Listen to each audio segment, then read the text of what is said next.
Hello, and welcome to the online training for the 2022 season of the Audible Bats project.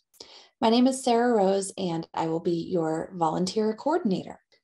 Before we get started, I just want to thank you for taking the time to complete this training and to participate in our project. We try to give people different options. Previously, this project only took place in and around Central Oregon, but we have been expanding this summer. We are hoping to cover much more of Oregon and actually have even a few folks volunteering up in Washington. So online training has become quite a necessity for us, which is actually really exciting. I work for the Northwest Bat Hub, which is a part of the Humans and Ecosystem Resilience and Sustainability Lab, which is a joint effort between Oregon State University Cascades and the National Park Service. And within the Bat Hub, we conduct and coordinate interagency bat monitoring across the Pacific Northwest. For this project, volunteers will head out to bat-friendly locations just before sunset. Shortly after sunset, they will sit quietly and listen for 1 hour to see how many bats they can hear and hopefully figure out which species they are hearing as well. So before we get into the specifics of this project, I just wanted to talk a little bit about bat biology, because bats are incredibly unique creatures. They are mammals, which belong to their own group called Chiroptera. That Latin word relates to the fact that they actually are the only true flying mammals, and they fly with the use of their hands. So those bones that you can see coming down from the tops of their wings are actually finger bones, which is just incredibly unique. They're the only animals to locomote this way. They are very interesting.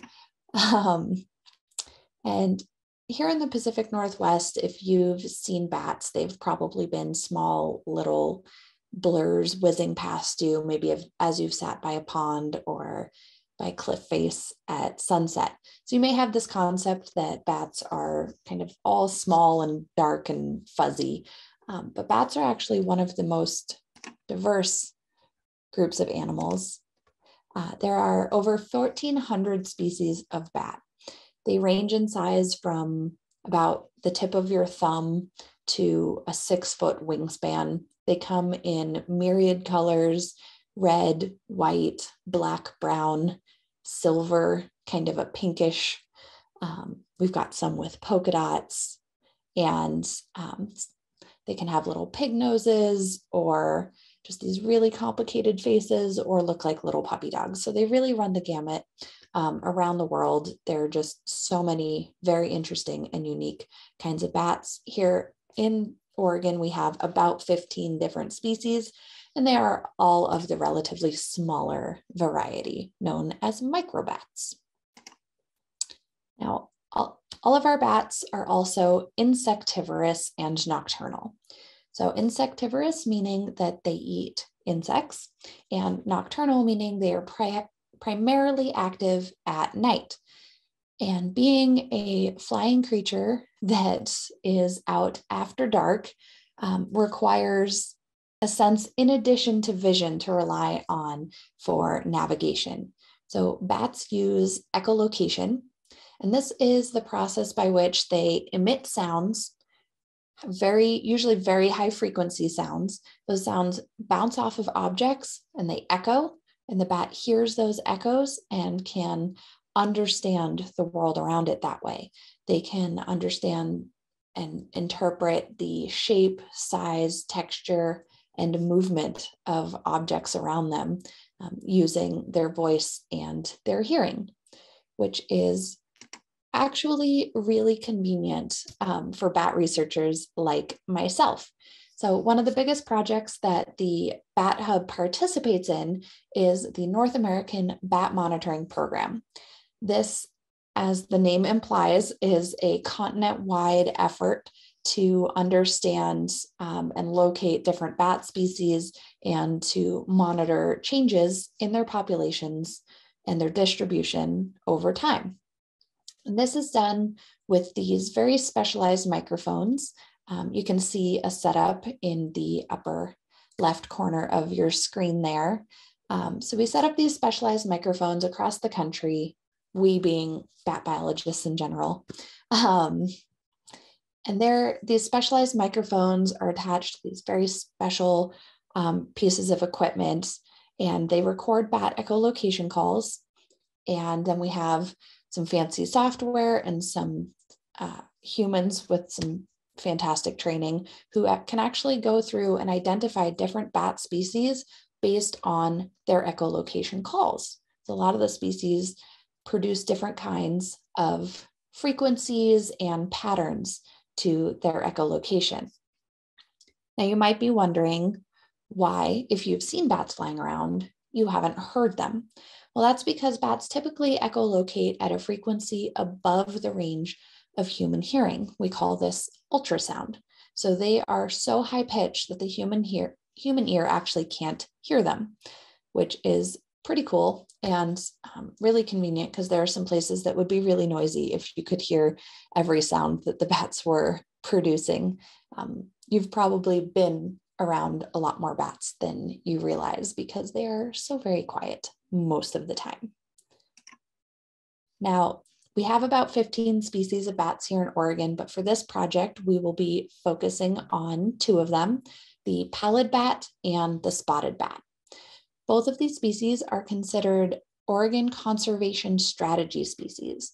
These are determined by the Oregon Department of Fish and Wildlife to be animals that either are close to being imperiled in Oregon, or which we just don't have enough information about to really get a good grasp on them. So both of these are considered strategy species, and they are both high desert bats. So they live mostly in the eastern 2/3 of the state. And they have a few other things in common, which we'll get into in a little bit. But first, let's talk some specifics. So our first target species are spotted bats, Euderma maculatum being the Latin name. They are considered vesper bats, which means essentially that they are nocturnal. They are visually really stunning bats, as you can see here in this adorable drawing. So the first thing you might notice is the very large, somewhat pink ears. They also have pure snow white bellies, and then these kind of puppy dog-like snouts. They're really particularly adorable bats. And on the back, we can see the spots for which they get their name. They also have this long tail, which is connected to their hind legs by a piece of skin called the uropatagium, which helps them in flight and navigation. Spotted bats are, when it comes to like saying what their range is, it's kind of tricky. The maps are all very, very general. And this comes from the difficulty we have in monitoring spotted bats. We actually didn't think we had spotted bats in Oregon until the 1970s, and up until the early 2000s, we thought they were incredibly rare in the state. And we have been learning, partly through the first 2 years of this project, that there are actually a few more spotted bats around than we originally thought. But I wanted to show you, so if you remember back to those specialized microphones that we set up to record bats, these are the only places that we recorded them in the first 4 years of doing our bat monitoring. Each little square on the map represents somewhere that we have recorded spotted bats. Now, this map looks an awful lot different than the range map I showed you earlier, and we think that there's a couple reasons for that. The first being that spotted bats are really unique among our evening bats here in the Pacific Northwest. And that's because they live an odd lifestyle. They are kind of antisocial. They don't hang out a lot with other bats. They roost in these really, really tall cliff faces. If you picture somewhere like Smith Rock State Park or Lake Billy Chinook, those are kind of ideal spotted bat places. And since they roost really high, they also fly really high above the ground. So it is quite possible that they are simply flying too high for our very delicate microphones to pick up their echolocation calls as they fly past. They also specialize in eating large moths. So some bats are generalist insectivores, but spotted bats are really particular and they like large, high-flying moths.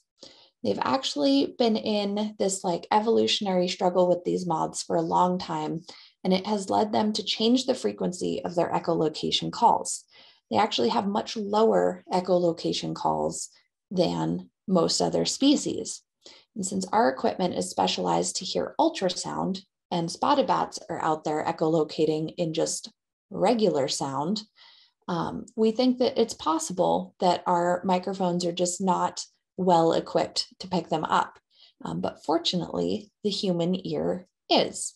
Those calls are falling within the range of human hearing, which makes them ideal for this project. Our second species that we're focusing on is the pallid bat, Antrozous pallidus. They are, again, Vesper bats. They are also pretty unique looking. While a lot of bats are darker colors, pallid bats, as the name implies, are pale. They're kind of a pink-skinned, blonde-furred bat. They also specialize in eating larger insects and invertebrates. They'll actually feed on scorpions and grasshoppers. They will swoop down and grab insects off the ground. It's their preferred method of hunting.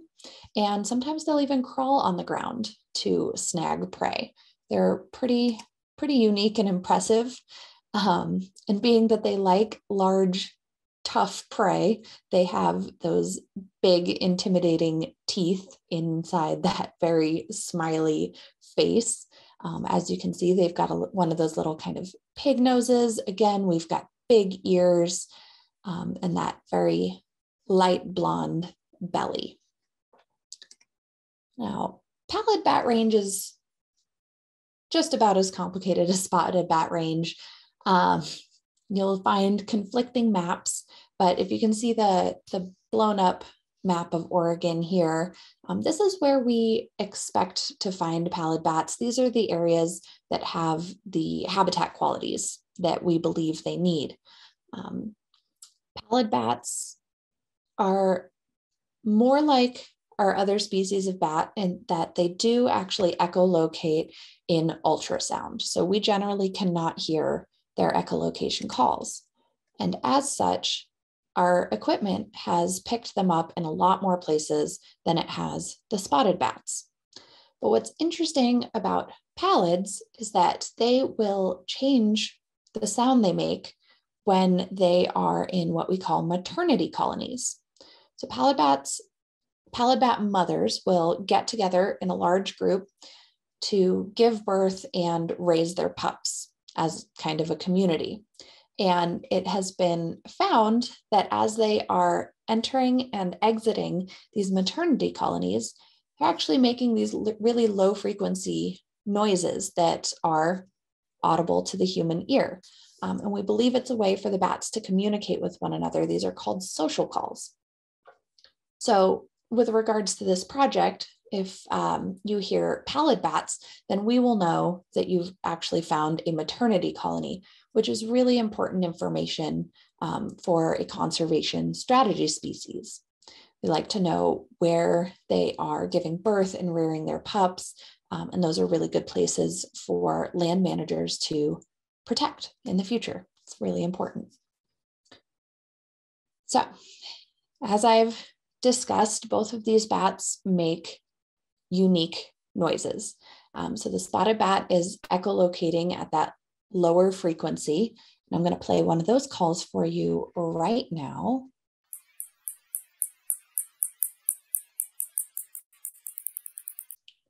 That is what it sounds like when a spotted bat flies overhead. And here is our pallid bat social call.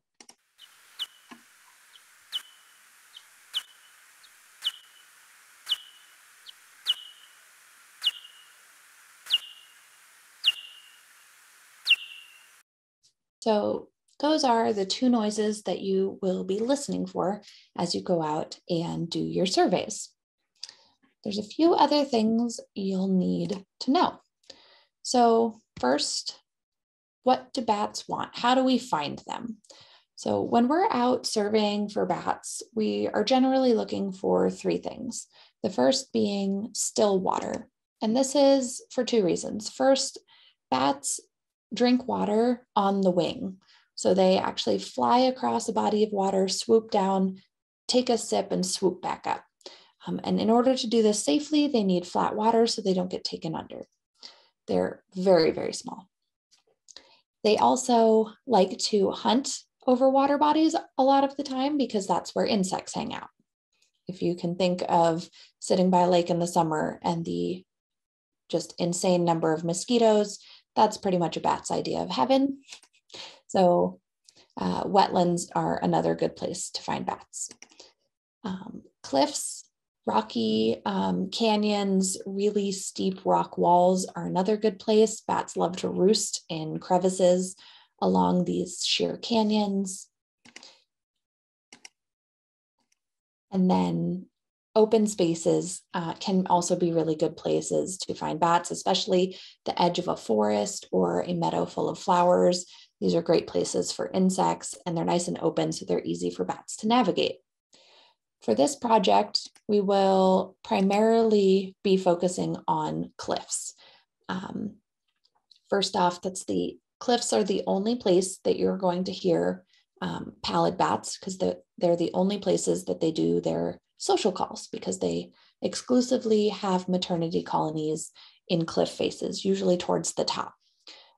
Cliffs are also a favorite roost site for spotted bats. So it's really convenient that these two species have such habitat overlap.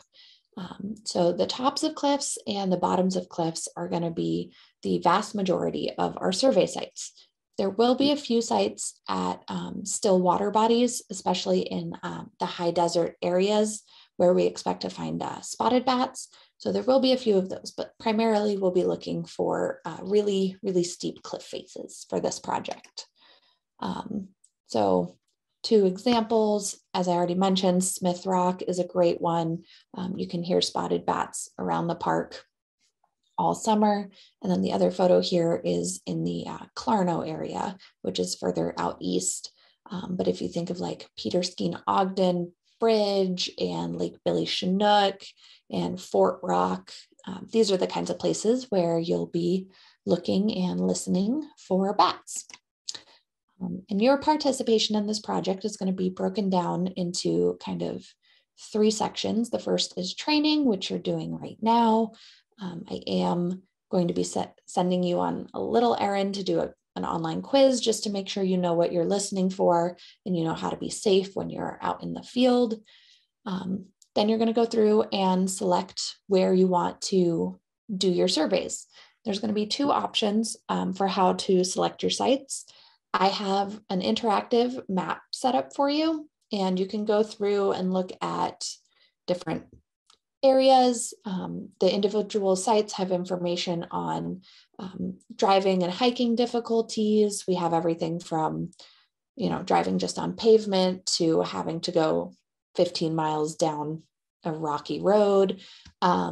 We have sites that require no hiking whatsoever and some that require like backpacking. So you'll have a lot of information to decide where you want to go do your surveys. The other option is if you know of an excellent cliff site and it's not already listed on our map, you can just go do surveys there.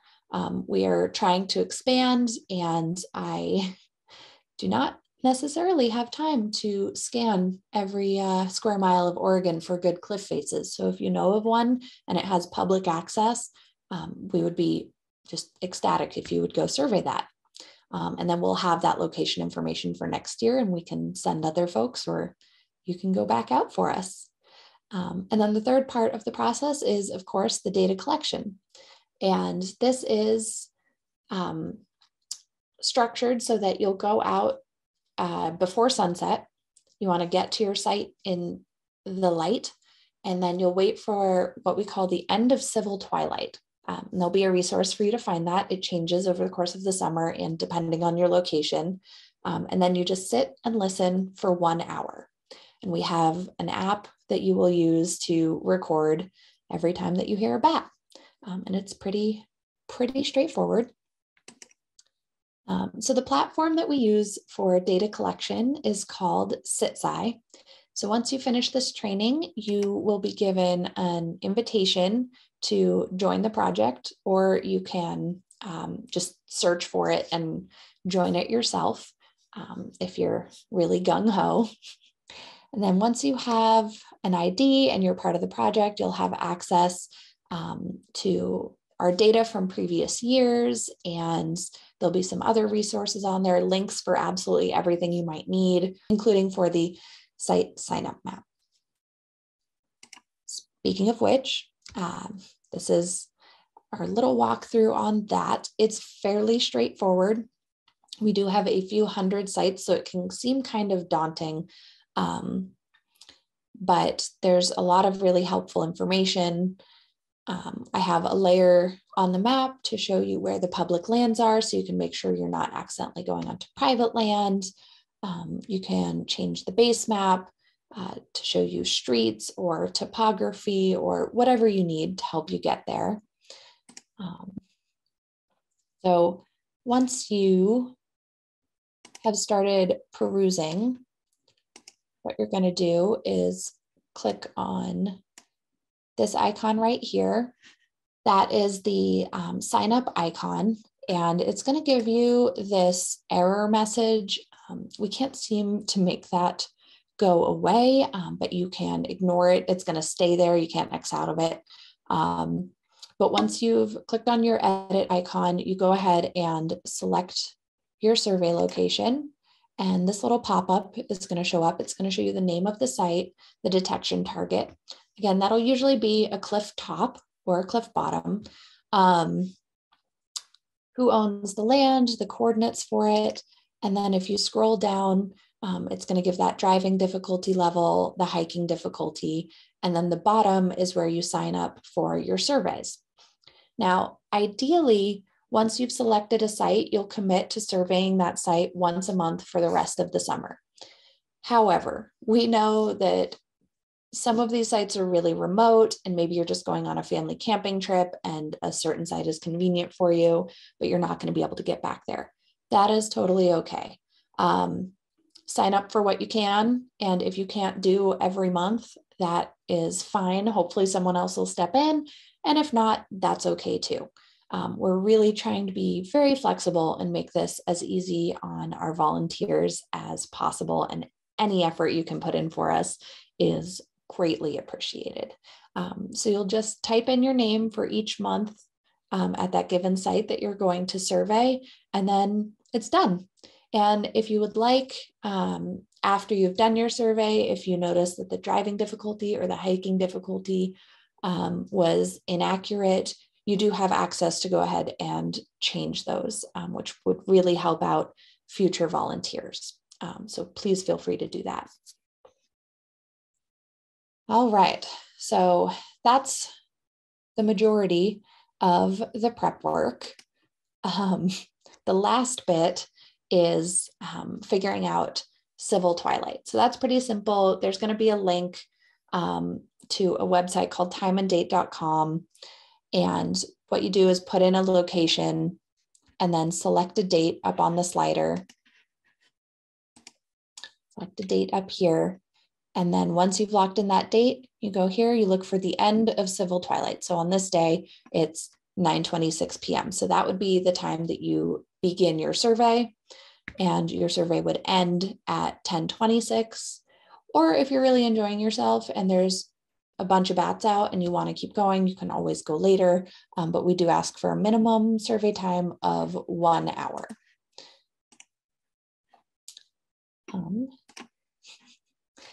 All right, so navigating the field.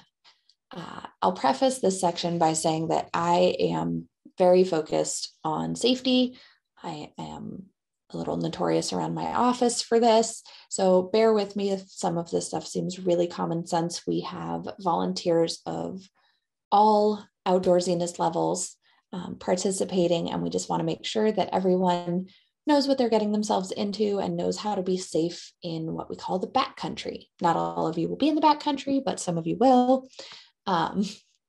So the first thing is kind of being careful about choosing your sites and trying to really be honest with yourself about your own limitations.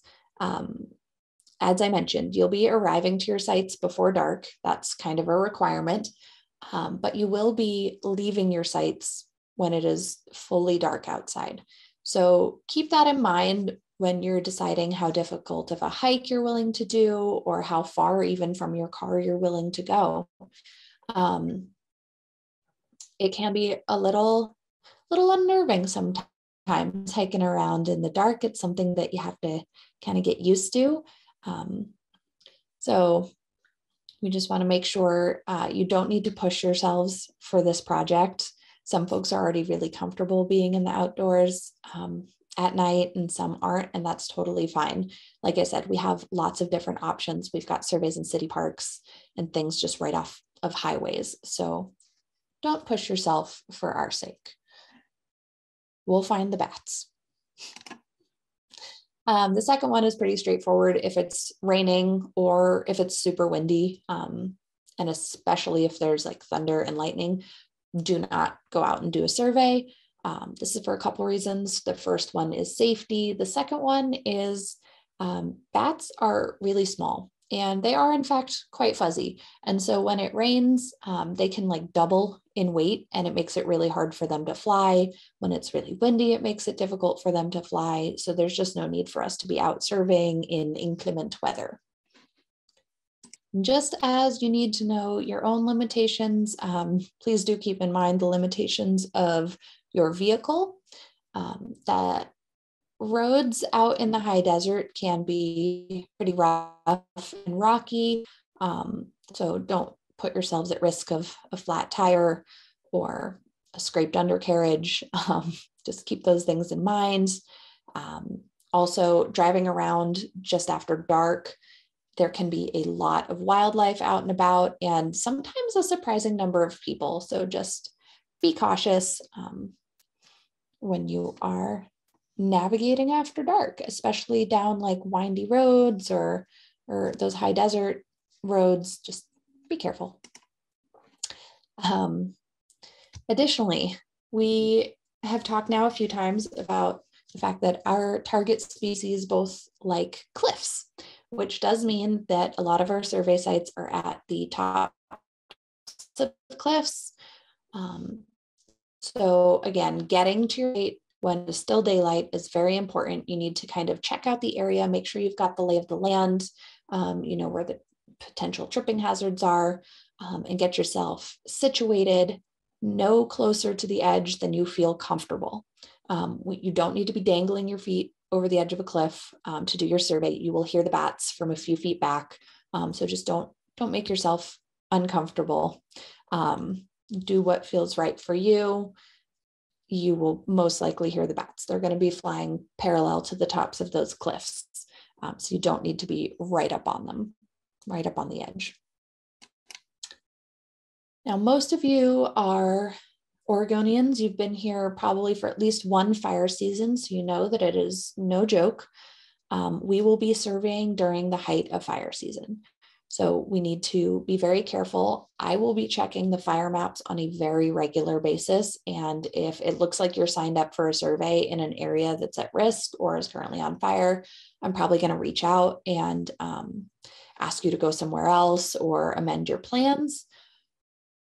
But you should also be checking the fire maps. We will have links for those available for you.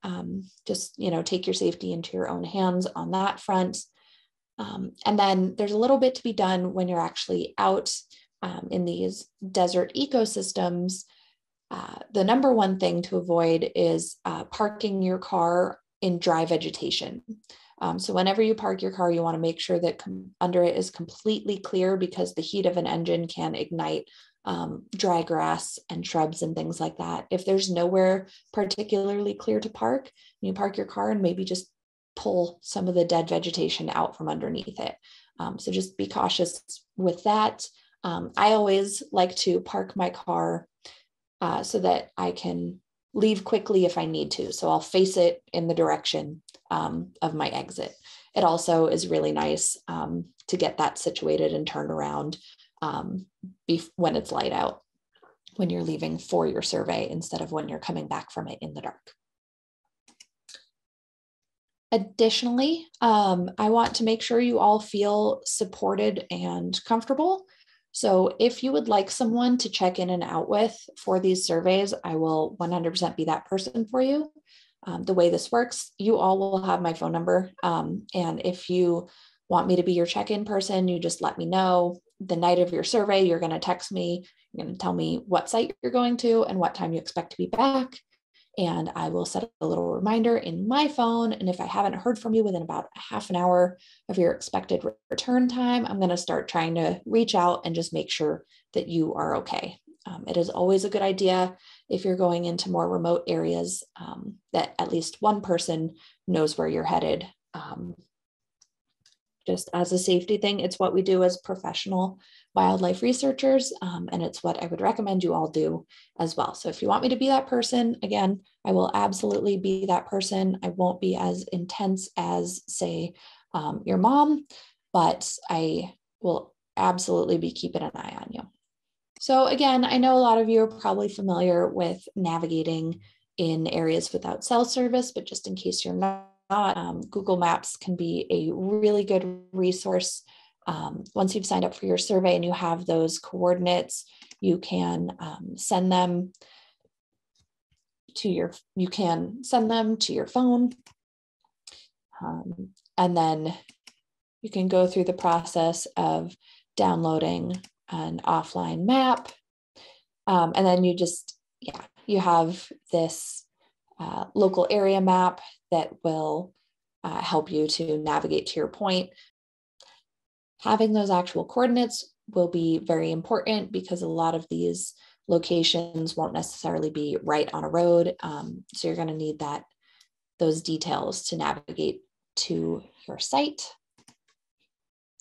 All right. So we've trained, we've selected our site, we've navigated to it. It's now time to listen. We are going to be recording our data, like I mentioned, in that app called SitSci. So this is what my homepage looks like. I've got 2 projects that I'm a part of. So once I log in, I go ahead and select Add Data, and that'll take you to this screen right here. This is pretty basic. You're just putting in the date, the time, your name. You're going to use the Use Current Location button, and that'll automatically put in your coordinates. And then that'll take you to the Data tab. So you're going to put in the location name as it showed up on the sign up map.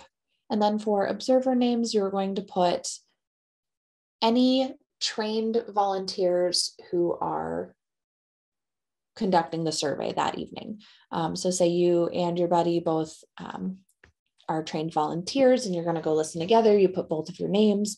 But if you're a trained volunteer and you wanted to bring your mom along and she has no idea what a spotted bat sounds like, you don't need to put her name down. You're going to put your start time, which was end of civil twilight, and then your end time is going to be 1 hour later.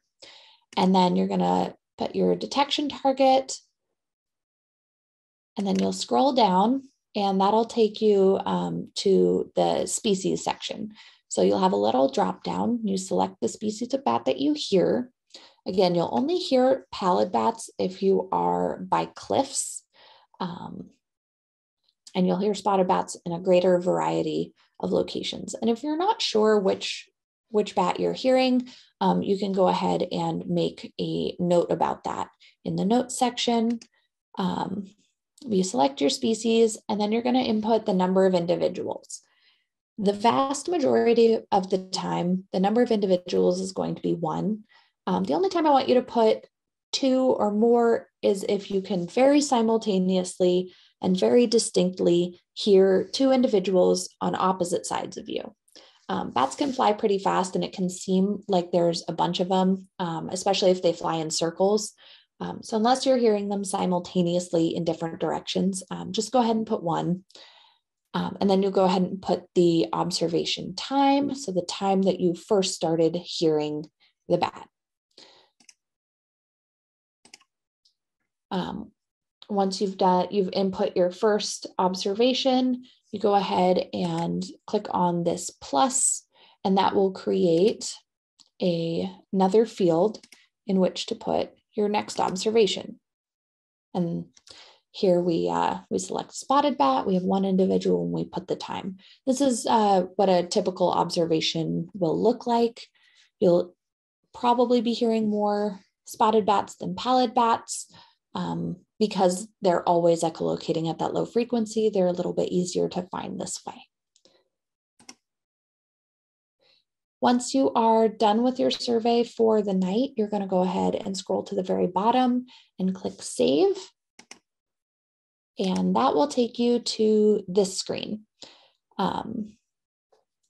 So at this point, you're going to want to tap Go to Upload, and it will take you to this page here. And if you have cell service at this point, you can go ahead and click the little upload button. If not, no problem. Just try to remember to do it later on when you get home. Just go ahead and upload that data sheet. And once you do, you're going to hit yes, submit it. And once you do that, I'll be able to see that data. And if I notice that you've signed up for some surveys and haven't submitted your data, I can always go ahead and remind you to do that. So not a ton of pressure there. I'll be keeping an eye on things. Before I finish up, there's one really important thing that I want to mention. And it's one of the lessons that's really hard for anyone in the wildlife or natural resources field to learn, but it's also really important. And that is that not finding your target species is just as important as finding it. So if you're hearing things and it doesn't seem like they're actually the bats that you're looking for, but you really wanted to find some, it's okay to just leave that as 0. You can finish a survey and not have heard anything. And that's really important data for us to have. So don't feel bad about it. Don't feel like you're failing, or like you're not trying hard enough.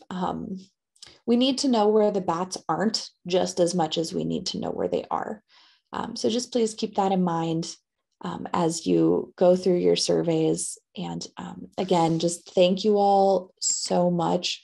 We at the Bat Hub cannot tell you how much we appreciate all the effort that our volunteers have put in for us in the past, and how much we know they're going to do this season and hopefully in seasons to come. This is incredibly important information for all of the wildlife and land managers in Oregon. And so we all really, really appreciate you guys. And with that, we're going to wrap up with a few more bat calls.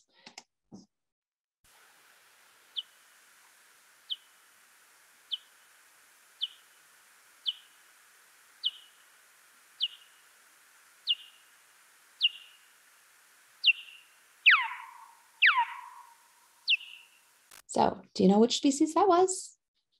That was the pallid bat. That was a pallid bat social call. And there were a few different kind of sounds in there. You can rewatch these. I'll have more videos available on the YouTube channel as well. So you can familiarize yourselves a little more. But again, those pallid bats are a little like kind of chirpier. There's another pallid bat.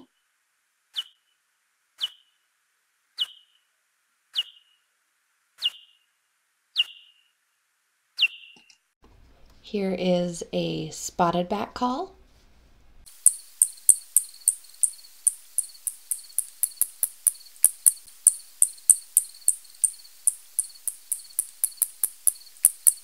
Here is another spotted bat call for you. Notice that it is a little clickier as opposed to chirpy like the pallid bat call.